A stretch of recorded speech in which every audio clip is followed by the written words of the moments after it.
السلام علیکم۔ جنت کا بازار کیسا ہوگا؟ آج کی ویڈیو کا موضوع ہے جنت کا بازار۔ جنت کا بازار کیسا ہوگا؟ جس کو فرشتوں نے گھیرا ہوا ہوگا، اور جب جنتی لوگ اس میں جائیں گے تو وہاں کیا چیز دیکھیں گے؟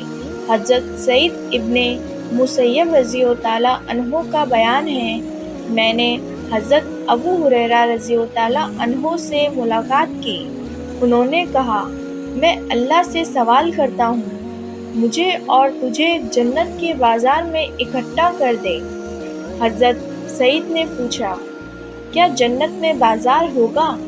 حضرت ابو ہریرہ رضی اللہ تعالیٰ عنہ نے فرمایا، ہاں، رسول اللہ صلی اللہ علیہ وسلم نے مجھے بتایا ہے کہ بلا صبح اہل جنت جب جنت میں داخل ہوں گے تو اپنے اپنے اعمال کے مطابق درجات اور منزل میں اتاریں گے۔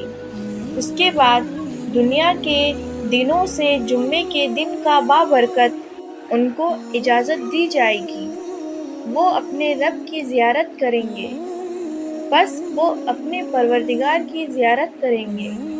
اس وقت اللہ تعالیٰ اپنے عرش کی ظاہر فرما دے گا اور اپنا دیدار کرانے کے لیے جنت کے ایک بڑے باغ میں ظاہر ہوگا، جو دیدار الہی کے لیے جمع ہوں گے۔ اس کے لیے نور کے موتیوں کے اور یاقوت کے اور سونے کے اور چاندی کے ممبر بچھائے جائیں گے، اور حسب مارتے جنتی ان پر بیٹھیں گے۔ حضرت ابو ہریرہ رضی اللہ تعالیٰ عنہ نے عرض کیا، یا رسول اللہ صلی اللہ علیہ وسلم، کیا ہم اپنے پروردگار کو دیکھیں گے؟ فرمایا، ہاں۔ کیا سورج اور 14ویں رات کے چاند کو دیکھنے میں کوئی شبہ رکھتے ہو؟ ہم نے عرض کیا، نہیں۔ فرمایا، اسی طرح تم اپنے پروردگار کو دیکھنے میں کوئی شک نہ کرو، اور اس مجلس میں کوئی ایسا شخص باقی نہ رہے گا جس سے آمنے سامنے ہو کر اللہ تعالیٰ کی گفتگو نہ ہو، یہاں تک کہ حاضرین میں سے بعض کے مختلف کر کے اللہ تعالیٰ فرمائے گا، اے فلاں کے فلاں بیٹے، کیا تجھے یاد ہے فلاں دن تو نے ایسا ایسا کہا تھا؟ اس طرح اللہ تعالیٰ اس کی بات کو یاد دلائیں گے جو اس نے دنیا میں کی تھی۔ وہ شخص عرض کرے گا، اے پروردگار، کیا آپ نے مجھے بخش نہیں دیا؟ اللہ تعالیٰ نے فرمائیں گے، ہاں، میں نے بخش دیا، اور میری بخشش ہی کی وجہ سے آج تو اس مرتبے اور پہنچا ہے۔ سب لوگ اسی حال میں ہوں گے کہ ایک ابر آئے گا اور ان پر چھا جائے گا اور ایسی خوشبو برسائے گا، اس جیسی خوشبو انہوں نے کبھی نہ پائی ہوگی۔ اللہ تعالیٰ کا ارشاد ہوگا، اٹھو اور اس چیز کی طرف چلو جو میں نے تمہارے اعزاز و اکرام کے لیے تیار کی ہے، اور جو چیز تم کو پسند آئے اس کو لے آؤ۔ پھر ہم ایک بازار میں آئیں گے جس کو فرشتوں نے گھیر رکھا ہوگا۔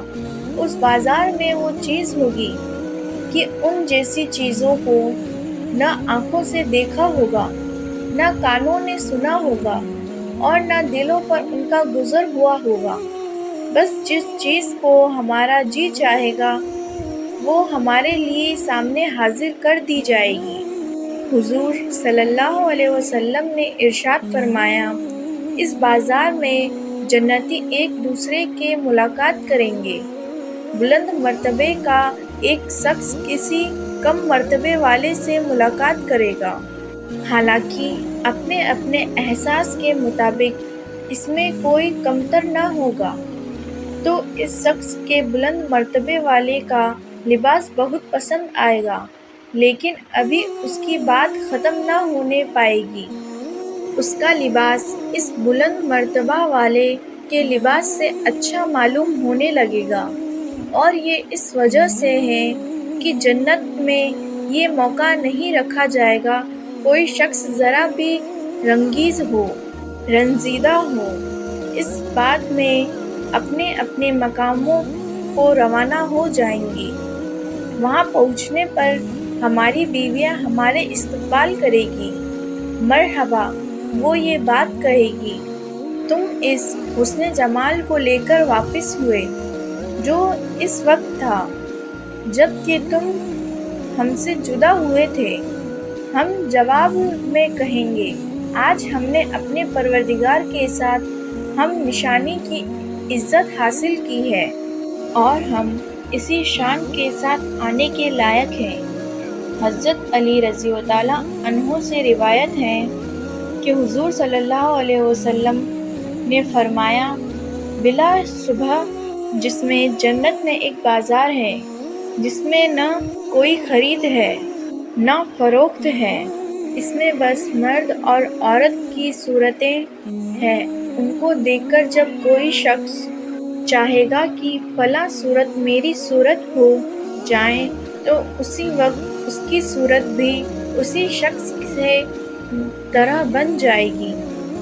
پھر ایک دفعہ حضرت امام علیہ السلام کے بندوں کے درس اخلاص دے رہے تھے، اتنے میں ایک شخص نے پوچھا، یا علی، وہ کون سی نشانی ہے جو جس انسان میں ہو تو دنیا میں ہی ہمیں معلوم ہو جائے کہ یہ شخص جنتی ہے؟ تو امام علیہ السلام نے فرمایا، میں نے اللہ کے رسول سے سنا ہے کہ جس انسان میں یہ 3 نشانیاں ہیں تو اللہ اس کے لیے جنت کے دروازے کھول دیتا ہے۔ پہلی نشانی کہ اس کی نیت نیک ہو، وہ اللہ کے کسی بندے کے لیے برا نہ سوچتا ہو، کسی کو نقصان نہ پہنچاتا ہو۔ دوسری نشانی، وہ جب بھی کسی سے ملتا ہو تو اخلاق سے ملتا ہو، مسکرا کے بات کرتا ہو۔ اور تیسری نشانی، وہ اللہ کی مخلوق کے لیے جھوٹ اور بے حد نہ کرتا ہو۔ جس انسان میں یہ 3 نشانی ہوتی ہے تو اللہ اپنے فرشتوں کو حکم دیتا ہے کہ اے میرے فرشتے، جیسے ہی یہ شخص قبر میں پہنچے تو اس کے لیے میری جنت کے دروازے کھول دینا تاکہ یہ جنت کی ٹھنڈک اپنی قبر میں محسوس کرے، اور جیسے ہی یہ میدان حشر میں آئے تو اس کی تینوں خوبیاں اس کے نامۂ اعمال میں رکھ لینا، کیونکہ روز محشر میں ان 3 خوبیوں کا پہلا اتنا بھاری ہوگا کہ فرشتے ان کا فرض کے ساتھ جنت میں لے کر جائیں۔ السلام علیکم۔ اگر آپ کو یہ واقعہ پسند آیا تو پلیز سبسکرائب کیجیے اور لائک کیجیے اور زیادہ سے زیادہ شیئر کیجیے۔